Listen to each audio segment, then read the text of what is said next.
Ah, ça va. Bon. Alors, c'est un peu le bazar.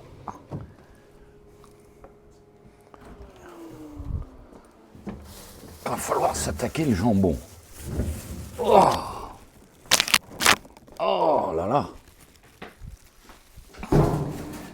Voilà la taille d'un vrai jambon, tu vois. Un vrai jambon, ça ne rentre même pas sur une machine professionnelle. C'est fou. Regarde. Un vrai jambon de cochon. Ah. Ah. Voilà, voilà le bébé. 1 an de séchage. C'est pas mal, hein? Qu'est-ce que t'en penses? Et là, sur la machine, ça va être coton. Ça va être coton de chez coton, là. Va falloir se battre, hein. Ça va être une grosse bataille. On enlève tout le bazar qui traîne.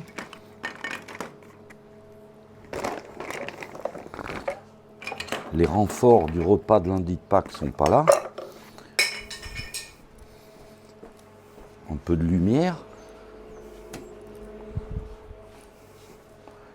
Et un plat.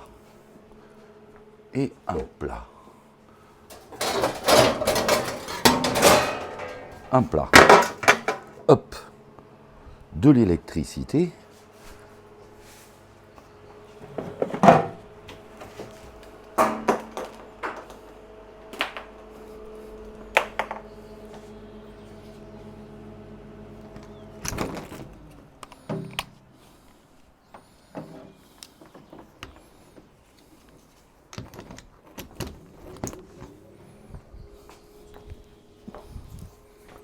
Du jus. Et quand on coupe un jambon, les premières tranches, c'est pour faire des lardons. Donc on les fait épaisses. Parce qu'il y a le québécois qui va arriver. Ça, on le serre. Ça, on le met épais. Et là, on attaque.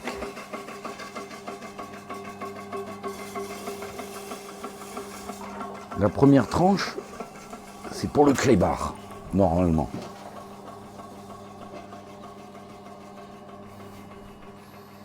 On agrandit.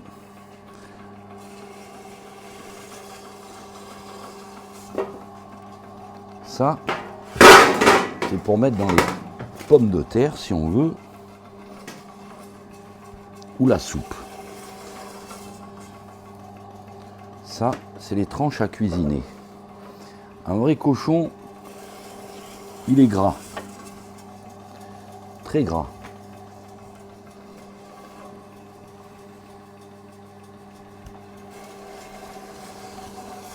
Et c'est parti. Allez, il se défend.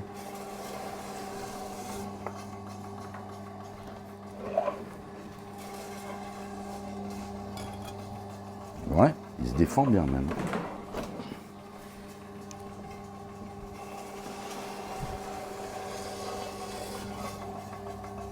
Et ça va servir à cuisiner.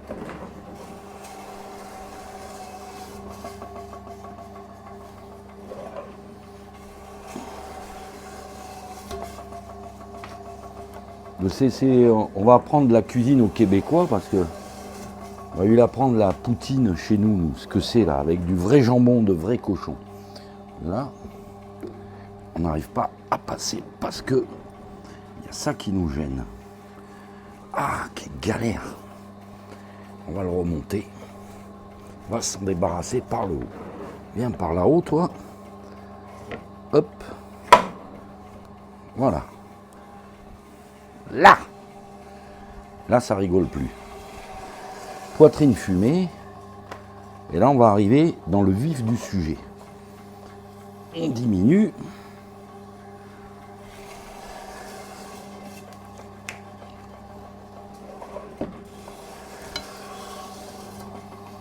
Et là, maintenant,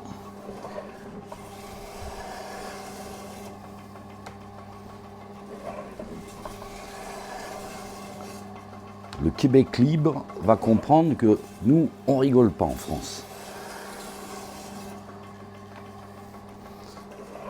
On fait du jambon de caribou.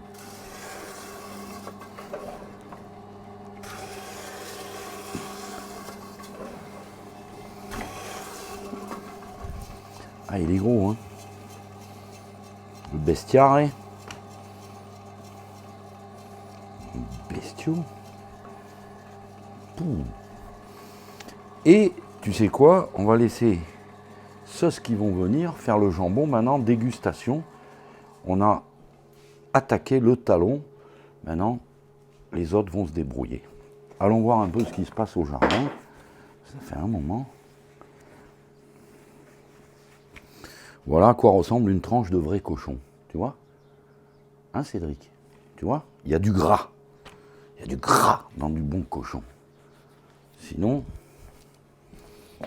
c'est pas bon. Voilà. Bon. À l'attaque.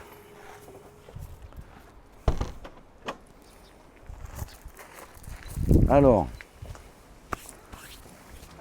puisque bientôt nous allons avoir en formation un Québécois, il faut le prévenir de ce qu'il attend.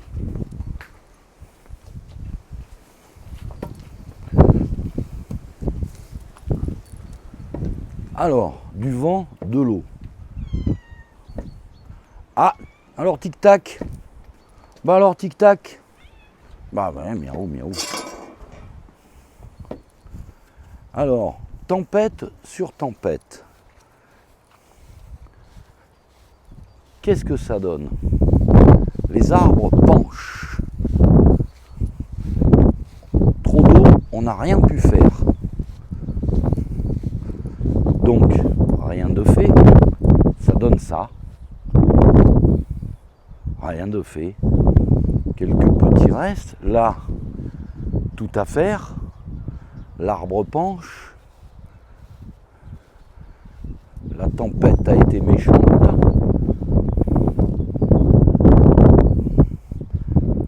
Bon, heureusement, il nous reste des poireaux pour la soupe.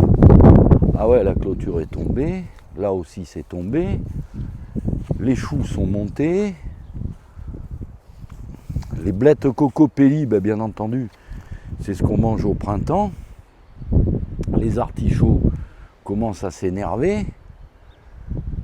Le poirier est penché. Ça ressemble un peu à Tchernobyl, ça. C'est Waterloo, Morne-Plaine. Waterloo, Morne-Plaine. T'as vu l'arbre là-bas, la tempête, elle l'a couché. Il a plus de 10 ans.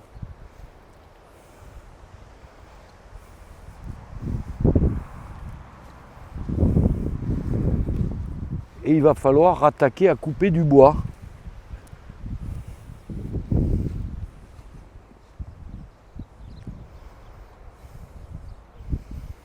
Bon, depuis quelques années, tout le monde a des invasions d'ail sauvage. Ça, c'est de l'ail sauvage, tu vois. Heureusement que la terre est tendre. On s'en débarrasse assez facilement. Voilà, ça, c'est de l'ail sauvage. Quand il y aura la famine, il faudra le manger. Là, pour l'instant, on l'enlève parce qu'il va nous gêner. Tu vois, ça bulbille et tout. Invasion d'ail sauvage, parfait. Parfait. Mon plus beau prunier, regarde l'allure qu'il a. Quelle tristesse. Quelle tristesse. Tout est à faire. L'herbe pousse. On a du mal à la couper.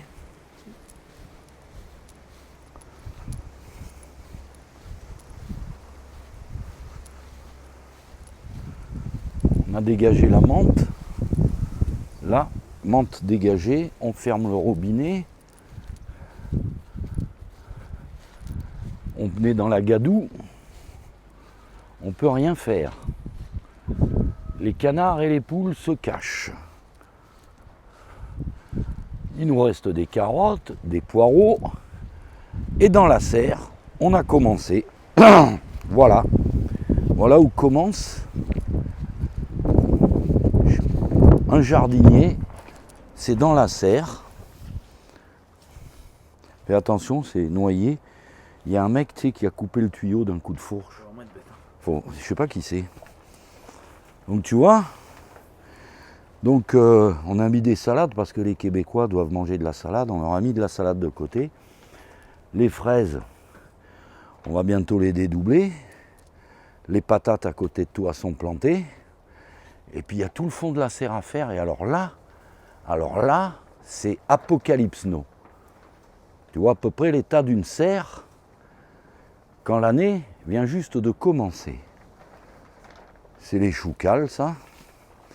Alors, maintenant, on va aller regarder ce qui se passe. Tu vois là, regarde. Tu vois ce petit carré de potager là. C'était le petit carré qu'on avait fabriqué. Tu vois, il y a encore les piquets de tomates, les tuyaux d'arrosage. Il y a du bon travail. 3000 mètres carrés de potager. Bonjour les amis. La relève tarde à arriver. Il y a toute la paille à étailler, toute la mauvaise herbe enlevée. Mais nous sommes donc le 31 mars, je crois. 1er avril. On est le 1er avril. Nous sommes le 1er avril. Bon, parfait. On verra où nous en serons le 30 juin. Le 30 juillet. Le 30 septembre. On va voir à peu près à quelle vitesse on va réussir à travailler. Il va y avoir du sport. Ça va zouker. Alors, pour les retardataires, prenons les bonnes lunettes. Ce ne sont pas les bonnes. C'est pas celle-là. Bon, on vient de dehors. Je ne suis pas trop bien peigné. Donc, il me reste... oui, on en a fait refaire, donc il m'en reste des évangiles. Et donc, c'est marrant, je l'ai encore ouvert au hasard. Je l'ai ouvert au hasard. Je dis aux gens, voilà, prenez-le, ouvrez-le, par hasard. Et qu'est-ce que je tombe? Siège de Jérusalem. Mais pour ce qui regarde la ruine de cette ville, lorsque vous verrez les armées ennemies environner Jérusalem, sachez que sa désolation est proche.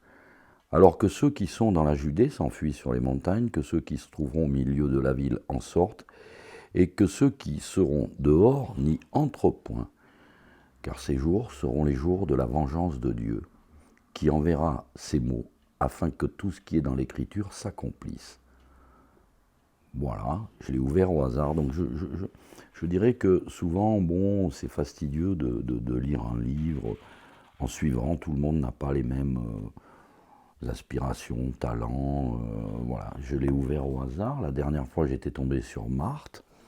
Bon, c'était un moment où j'avais un peu quelques soucis avec des femmes qui croyaient qu'elles sont chefs.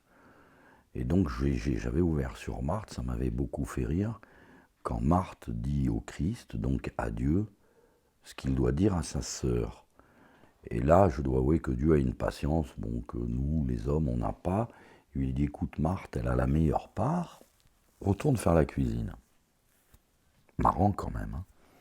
C'est ça, les femmes, elles sont magnifiques, mais dans ces temps de calamité, le diable les a attaquées et elles n'ont pas le charisme qu'il faut dans ce genre de bataille. dans le genre de bataille qui nous attend, que je viens d'ouvrir tout à fait par hasard, c'est le siège de Jérusalem, ouvert par hasard. Donc voilà, celui-là, j'en ai encore, vous inquiétez pas. On en a pour les Québécois, la semaine prochaine, on s'occupe du Québec. Ensuite, comme les gens me parlent beaucoup de catéchisme, puisque pour éviter de rentrer dans la bataille des restes du naufrage du Titanic de l'Église catholique, qui est bien entendu éclipsé au tombeau, si on veut, on a eu un temps de carême où quand on essaye de faire un carême, il faut s'attendre vraiment à avoir des ennuis, c'est normal, des ennuis de gens qui vont essayer de vous mettre en colère, par exemple, qui vont dire toute chose contre vous, complètement abominable. Mais à ce moment-là, quand je suis tombé, je dois avouer que je suis colérique. Si on prend les 7 péchés capitaux, on remplit tous des cases, et en temps de pénitence, on se fait attaquer. Donc, dans ces cas-là, je relis toujours, et tout le monde peut le trouver aux éditions du Chiré, un livre absolument fabuleux, à mon avis, puisque c'est les commentaires du Sermon sur la montagne de Chrysostome, Augustin et Ludolphe le Chartreux, Saint Augustin, Saint Jean Chrysostome. Mon préféré, c'est Chrysostome. Donc, il vous dit que, en fait, qu'est-ce que c'est que la patience, voilà. Bien entendu, c'est la charité en premier, quoi. Voilà. Et il nous dit également, voilà, il vous dit que heureux les miséricordieux, et surtout, heureux serez-vous lorsque les hommes vous outrageront, vous persécuteront, diront contre vous, à cause de moi, toutes sortes de mauvaises paroles, pourvu qu'elles soient fausses. Réjouissez-vous et tressaillez. Donc ça, c'est une partie du commentaire, je ne vais pas vous lire les commentaires. Je dis simplement que, certains se préparent à une catastrophe, dans le sens naturel des choses. Oui, effectivement, c'est dur de ne pas la voir arriver. Donc, faut s'y préparer, pas de façon, pas la peine d'aller voir San Giorgio et faire le survivaliste, pas la peine de perdre son temps avec les lanceurs d'alerte, qui vont vous dire que Trump va revenir sauver l'humanité. Non, tous les gens qui nous gouvernent, je ne ferai pas de détails sur notre gouvernement, je dirais simplement, vous prenez par exemple Biden et Trump, par exemple, les deux étaient de bons amis d'Epstein et sont sur les carnets de visite de son île et de son avion qu'on appelait Lolita Express. Laissez tomber, quoi, la politique, on oublie. On se dirige, vers une catastrophe et qui est fort bien explicitée dans un livre qu'on appelle l'Apocalypse et qui, semble-t-il, il ne faudrait pas ouvrir ni consulter parce qu'il est incompréhensible. Bon, on va y revenir. Commentaire du Sermon sur la montagne, en vente aux éditions du Chiré, édition Delacroix. Je fais de la pub pour ce mec-là. Ensuite, on m'a demandé quel catéchisme. Alors oui, j'ai le catéchisme du Concile de Trente, français-latin, 2 volumes, je ne sais pas combien de pages. Après, il y en a qui vont dire c'est le Spirago, il y en a qui vont dire c'est le je sais pas quoi. Moi, personnellement, j'en ai un, c'est celui-là, c'est le catéchisme de l'oratoire. Voilà, je le montre, en vente aux éditions du Chiré, ça doit valoir 20 €. Et je signale quand même, les gens qui ne suivent pas, j'ai une page Facebook, oui, je signale qu'il a été traduit par l'abbé Paul Schoenbrot.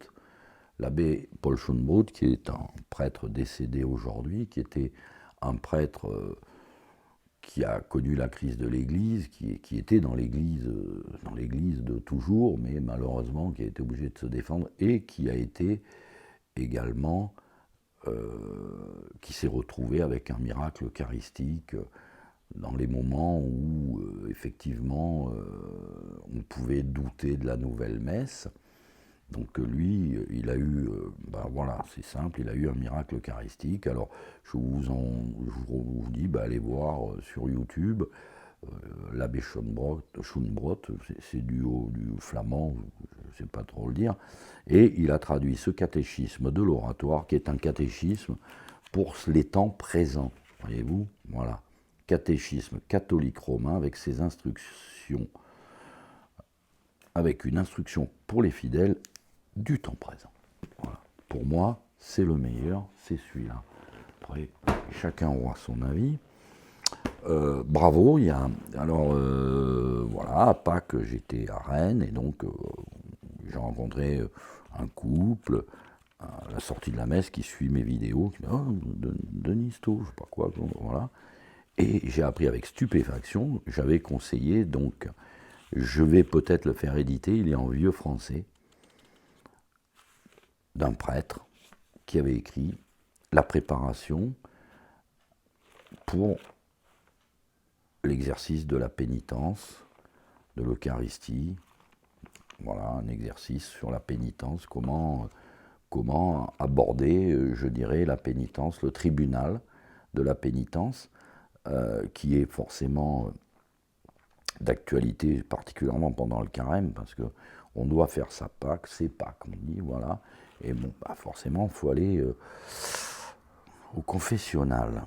Alors, c'est une merveille de préparation à la pénitence pour recevoir l'Eucharistie, le corps du Christ, comme au même titre que la méditation sur la Passion. Ce sont les âges qu'on a, j'en connais qui se prétendent prédicateurs du chapelet des mystères douloureux. On devait le faire avec Pierre, et j'ai dit, si on doit méditer ne serait-ce que l'agonie au Gethsémani, j'y arriverai pas, c'est trop douloureux de voir ses péchés, parce que au Gethsémani, le Christ, il a vu les péchés de tout le monde, et comme il était Dieu, il a même accepté de souffrir pour Judas, et donc ça, nous, on aurait beaucoup de mal. On aurait beaucoup de mal d'accepter la pénitence pour quelqu'un qui vous envoie au calvaire. Le Christ a également accepté de payer pour les péchés de tout le monde, Macron, Biden, Poutine, Judas Iscariote, vous, moi, toi, voilà, c'est ça. C'est pas parce que le prêtre vous donne petite admonestation, vous disant vous ferez un chapelet ou un rosaire, ou si on regardait les pénitentiaires d'il y a quelques siècles, on serait étonné des pénitences qu'on devait faire pour des péchés beaucoup moins graves que faisaient nos pères.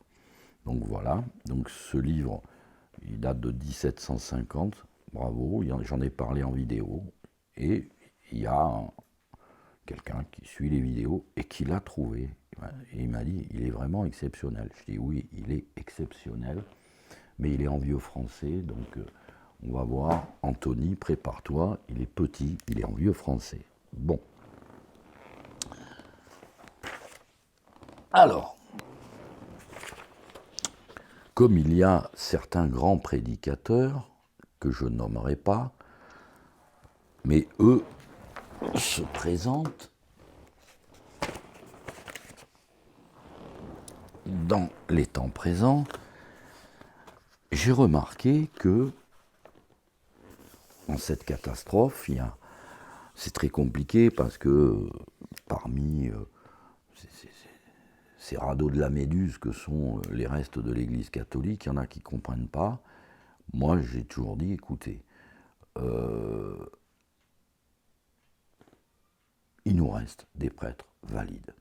Je ne veux pas rentrer dans cette bataille Alors il y a les CD Vacantou, alors ceux-là, oui, je suis obligé de me battre avec eux, puisque j'en ai quelques-uns qui... Bon, il y a le chef d'escadrille, là. Alors les CD Vacantou ont une particularité, et j'ai remarqué, c'est que, bon, ils refusent les sacrements, c'est-à-dire que ils sont devenus cathares, c'est des purs, voyez-vous. et tout ce qui n'est pas comme eux est impur. Voilà.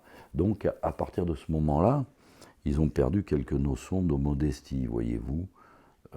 Tout ce qui est du mal vient d'en face, et tout ce qui est merveilleux vient d'eux. Ils ont une espèce d'adoration pour leur pureté, et alors au tribunal de la pénitence, je serais curieux de voir quand ils font leur acte de contrition, quelle pénitence ils se donnent à eux-mêmes. Je serais curieux de le voir.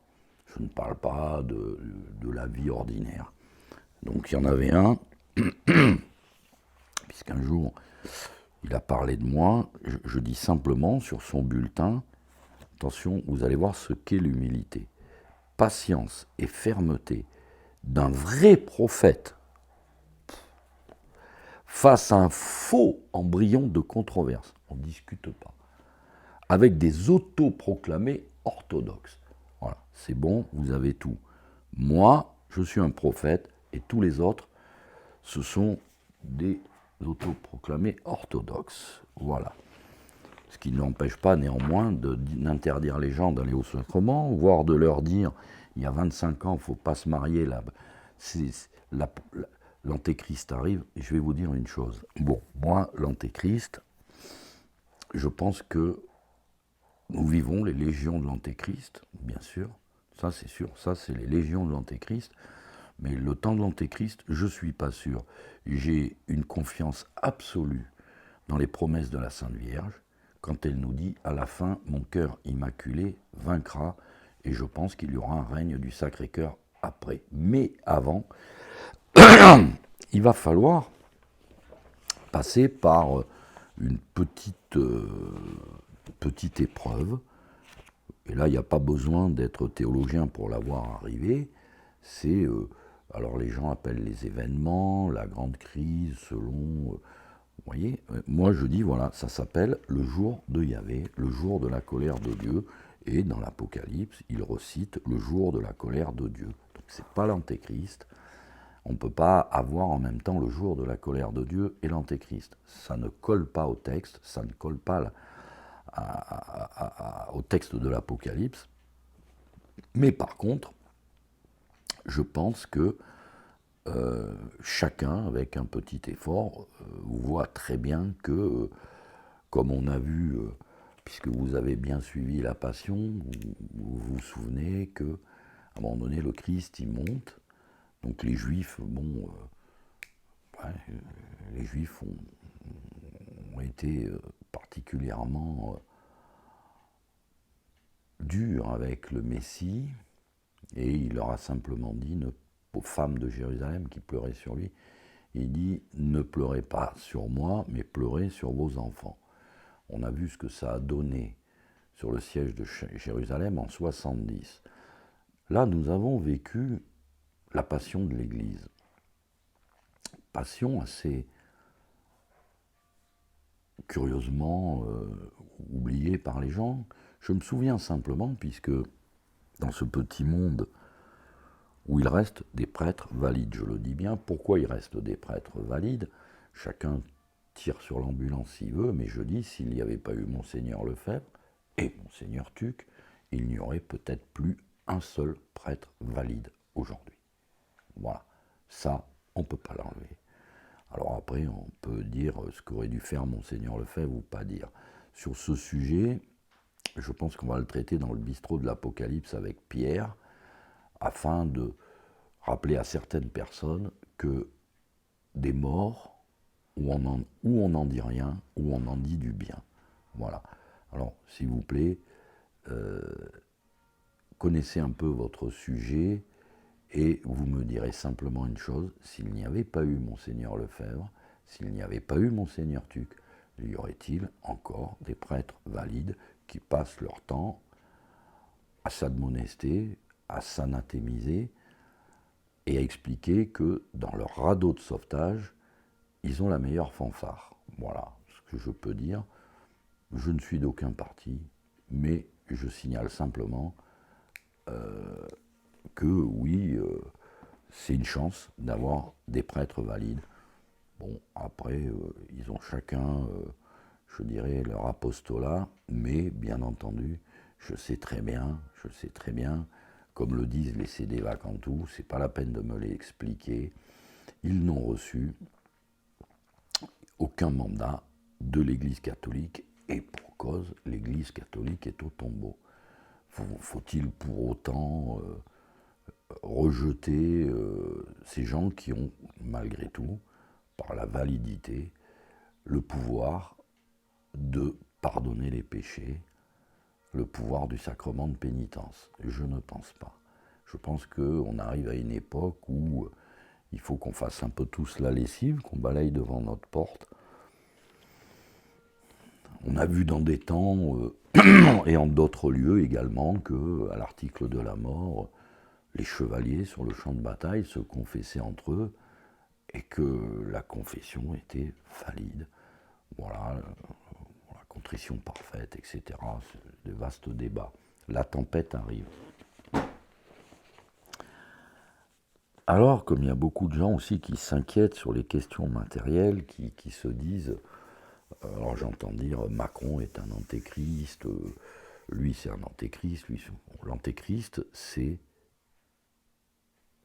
un homme qui va se faire passer pour le Messie et qui, à ce titre, va réclamer l'adoration qu'on doit au Christ, qui est Dieu. C'est un personnage qui va faire énormément de martyrs, des foules de martyrs. Et là, s'il devait venir maintenant, n'en déplaise à certains qui prétendent que Enoch et Élie vont convertir des foules, et les Juifs, puisque quand on va se battre contre l'Antéchrist, peut-être dans 1000 ans, il y aura beaucoup de martyrs, donc il y aura des chrétiens. Là, aujourd'hui, c'est un peu la débâcle. On est un petit peu plus occupé à s'inquiéter de faire bénir ses biens, à s'inquiéter de génération en génération pour ses enfants, voyez-vous, parce que, ben oui, on sait très bien que c'est une dégringolade et que on ne sait pas comment, quand on retrouve un petit peu suite cette espèce de regain de la foi, ils en parlent même à la télé, les prêtres de l'église conciliaire ont des chaînes TikTok, machin, je sais pas quoi, font des talk-shows, voilà, avec des gamines dans des bars qui disent « Oh, c'est super, je peux lui parler de mon... » Enfin, on oublie ça, c'est mascarade. La nature du mal, donc, j'ai essayé de l'expliquer qui était l'ennemi. C'est pour ça que dans la plaquette que je propose, qui dirige le monde, j'ai fait une longue défense de ce que le monde doit à l'Église catholique et de sa longue bataille pour la vérité par rapport à ceux qui se prétendent initiés et qui sont les fils des ténèbres, qui sont ces légions de l'Antéchrist, avec cette extraordinaire toile d'araignée de toutes ces sociétés secrètes, enchaînées les unes aux autres, dépendantes des unes des autres, que ce soit d'une manière politique, économique, etc. Ils marchent avec une cohésion qui n'est que diabolique. Pourquoi? Parce que, eh ben oui, effectivement, il y a une hiérarchie dans ces sociétés secrètes. C'est pour ça que dans ce livre, je vous explique, regardez un peu la Pilgrim Society, personne ne vous en parle. Ce sont eux, par exemple, qui ont mis en place la nouvelle religion avec leurs antéchrists, oui, leurs légions, et notamment, j'aurais pu, dans ces légions-là, puisque peut-être il faudrait que je le finisse, ou que je vous le propose, que je fasse une plaquette de tout ce que j'ai écrit et que j'ai pas eu le temps de finir, et notamment une plaquette concernant la question économique, pour dire combien aujourd'hui tous les économistes que vous voyez qui vont vous faire des références à des écoles d'économistes, je pense notamment par exemple une que tout le monde devrait s'inquiéter, c'est les économistes du Mont Pèlerin. Toutes sont reliées à cette espèce de sociologie à l'anglaise de la fin bon, ils ont commencé au moment de la Révolution française, on va dire, au moment où nous Français, nous sommes responsables nous avons en charge, la fille aînée de l'Église, de la protection de l'Église.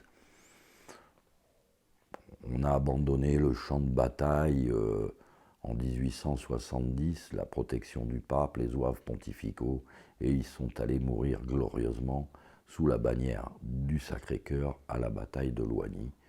Le général de Saunis et le colonel Charette. Oui, nous les Français, on sait mourir avec panache. Voilà.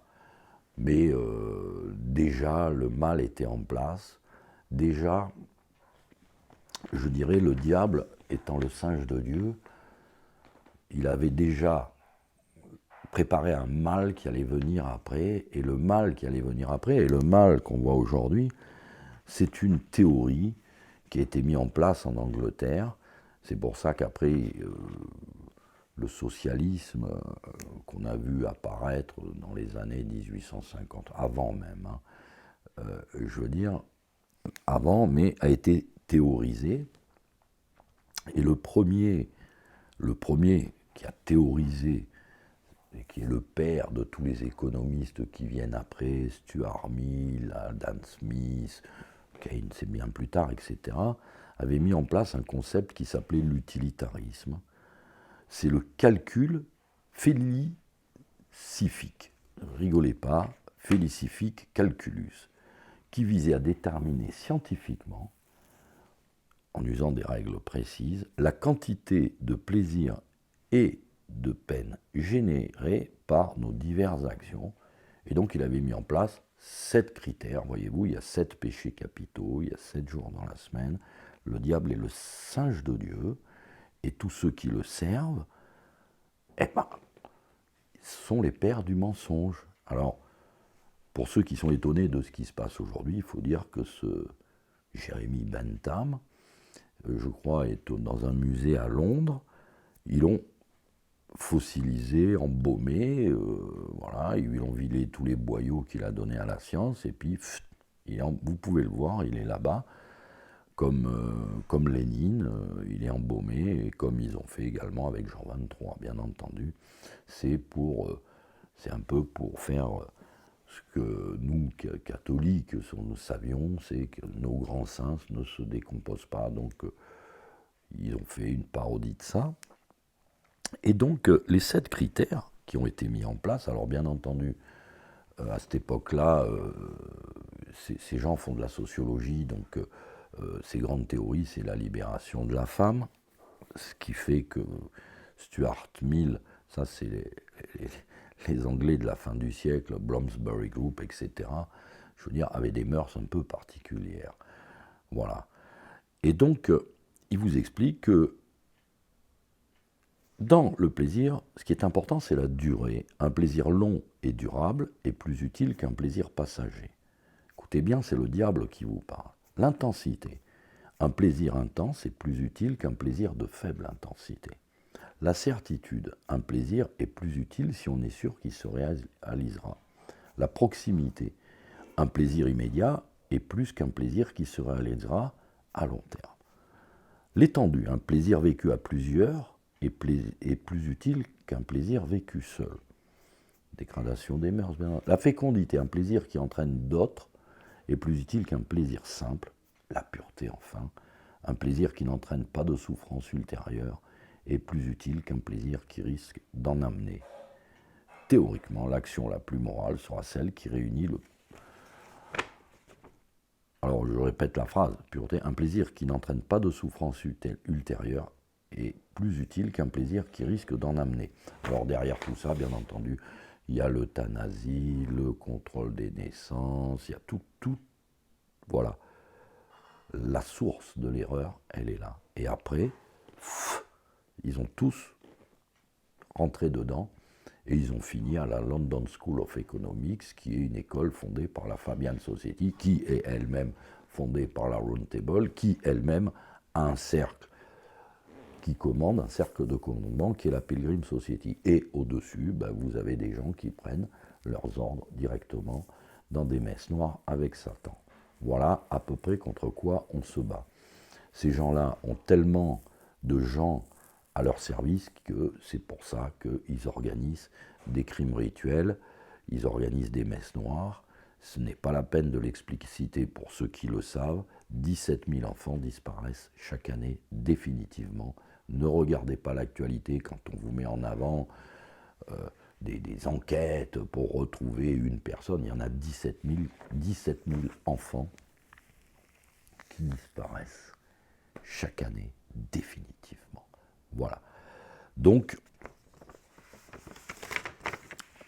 nous sommes face aux légions de l'Antéchrist. Voilà, c'est clair. On se dirige vers le jour de la colère de Dieu. C'est une autre certitude.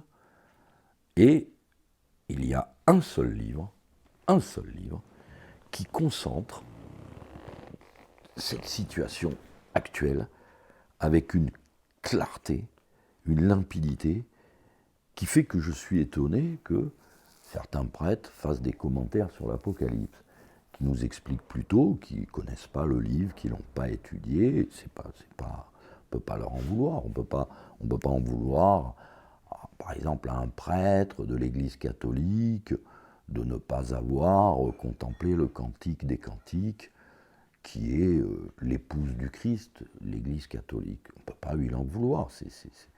Il y a beaucoup de maisons dans la maison du Seigneur, chacun fait son boulot, donc laissons tranquilles ceux qui le font, ne nous occupons pas de ceux qui le font bien ou mal, lisons les commentaires du sermon sur la montagne, ça nous fera le plus grand bien. Moi en premier, je vous l'assure, sur les 7 péchés capitaux, j'ai eu quelques défaites face au père du mensonge, donc je ne peux pas blâmer qui que ce soit. Donc, difficulté, dans le précédent vidéo, je vous disais que si l'Apocalypse avait été écrit pour ne pas être compris, il ne serait pas là, dans le canon des Saintes Écritures. Et en plus, quand on lit bien, s'il y avait eu, je sais pas, par quel mystère, il y a eu une éclipse de l'Église, et par quel mystère, il y a eu également une éclipse du plus grand livre prophétique de la chrétienté, l'Apocalypse. Si on lit bien les ordres donnés dans ce livre à Saint Jean, il fait un devoir justement de lire ce livre et au moins d'essayer de le comprendre. Donc le plus grand commentateur de l'Apocalypse, c'est le vénérable Holzheiser. Voilà.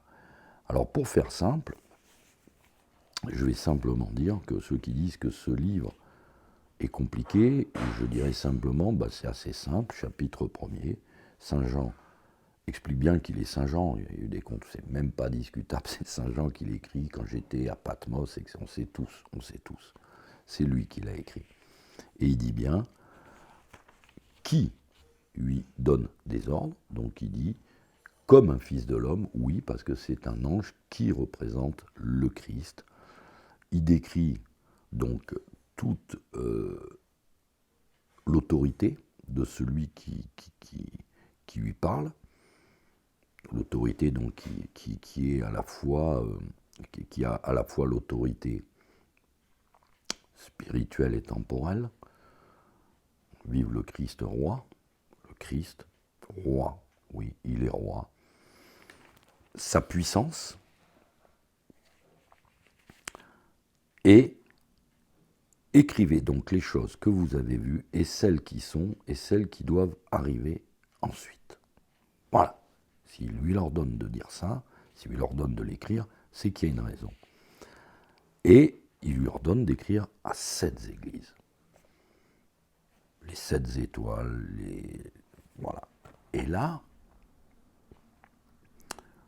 je pense qu'on est déjà au chapitre 2, et la lettre aux 7 églises va aller jusqu'au chapitre 4. Ça s'arrête au chapitre 4. Et là, le génie, c'est là où le génie d'Holzheiser, c'est qu'il a compris.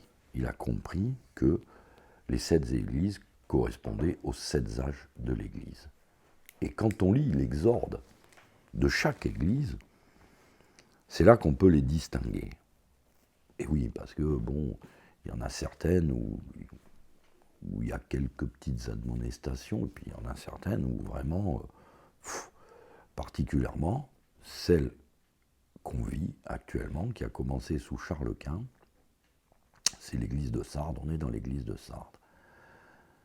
Il faut se rappeler également que les temps, les âges, en fait, se superposent. C'est-à-dire que quand une se termine, l'autre a déjà commencé.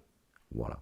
Donc, l'église de Philadelphie, l'église de l'amour des frères, eh bien, quand vous voyez ce mouvement un peu de gens qui retournent à la foi après avoir une vie pécamineuse, moi avec, d'ailleurs, et puis tous ceux avec qui je parle, puisque tous les gens qui veulent me parler, je leur donne mon numéro de téléphone, et puis je leur donne mon avis, peut-être bon, mauvais, sur ces questions-là, mais ça ne me gêne pas, ça fait 40 ans que je le fais, j'ai l'habitude. Donc, ces 7 âges de l'Église, je vais vous les donner, et avec cette clé, si vous reprenez l'Apocalypse, mais surtout si vous regardez l'interprétation d'Holzheiser, vous voyez très bien qu'effectivement, ces 7 églises, il n'aura pas écrit, on voit bien que le texte ne correspond pas du tout à ce que seraient en même temps ces 7 églises qui étaient les églises d'Orient. Donc il y a Éphèse, Smyrne, Pergame, Thyatire, Sardes, Philadelphie, Laodicée. C'est les 7 églises. La première, Éphèse, eh bien, elle commence du Christ et elle va jusqu'à Néron. Voilà. Pourquoi ? C'est là que commencent les persécutions. Donc, c'est l'église des apôtres. On va dire, c'est l'église des apôtres, et on voit très bien que, bon, ça s'adresse, quand on le voit, dans cette première église, au temps apostolique. Ça correspond également à un livre que, je pense, il faut avoir dans sa bibliothèque. C'est l'évangélisation apostolique du globe par Monseigneur Gaume. La deuxième église, c'est Smyrne. Elle part de Néron et elle va jusqu'à Constantin. Ça, c'est l'église des martyrs. Smyrne, c'est l'église des martyrs. Et alors là, c'est difficile de leur faire des reproches. Petit, mais l'église des martyrs, vous savez, les martyrs, c'est un peu comme la passion du Christ, c'est les 7 colonnes de l'héroïsme, comme est titré un livre, l'église des martyrs. On peut la contempler, on ne peut pas la commenter, puisque si vous preniez, je dis souvent, on en trouve plein chez les bouquinistes, lisez Fabiola et l'église des catacombes du cardinal Wiseman, et essayez de ne pas pleurer à la mort des héros, Tarsicius, etc. Et on mesure une décadence par rapport à Sardes, effectivement, et quand il parle de l'église de Sardes, on voit très bien que Saint Jean ne s'adresse pas du tout de la même manière à l'église de Smyrne et à l'église de Sardes, qui sont, soi-disant, ceux qui prétendent que Holzheiser s'est trompé. Il ferait mieux changer de lunettes, je dirais. La troisième église, c'est Pergame. L'église de Pergame, c'est l'église qui dure de Constantin à Charlemagne. De Constantin à Charlemagne, on est où ? On est dans le temps des docteurs de l'église. On est dans le temps de la destruction de toutes les hérésies. De Constantin à Charlemagne, l'église ne se bat plus, elle ne va pas aux martyrs. Par contre, c'est dans ces temps-là qu'on a les grands docteurs de l'église. Il n'y a pas l'ombre d'un doute. Bon, bien sûr, celle qui a eu à la chute de Rome. Bon, voilà, la chute de Rome, on est dans l'apothéose, Saint-Augustin, Saint-Jérôme. C'est extraordinaire. La quatrième église, c'est Thyatire, c'est celle qui va de Charlemagne à Charles Quint. Et là, c'est le temps, je dirais, où l'Église, on va dire, fait son apostolat, et tranquille, ça va bien, jusqu'à qu'arrive Luther. Et oui, Luther, Charles Quint.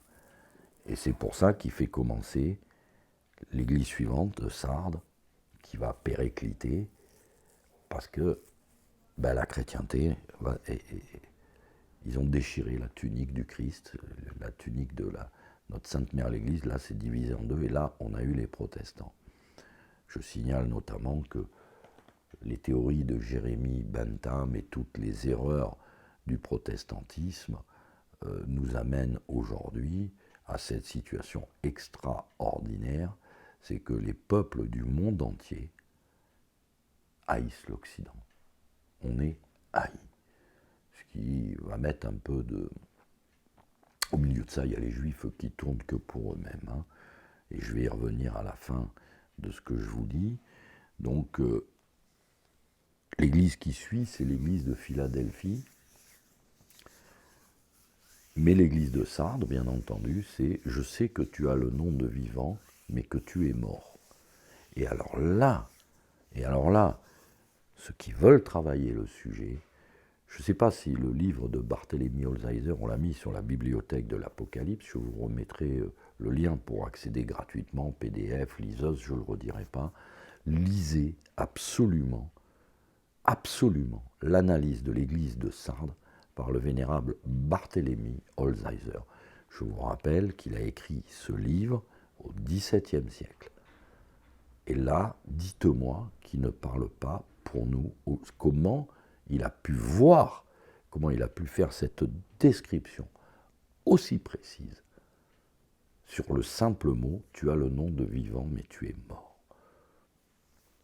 Parce qu'aujourd'hui, on est mort, oui, on est mort de mille manières, particulièrement par cette idolâtrie qui est la phase terminale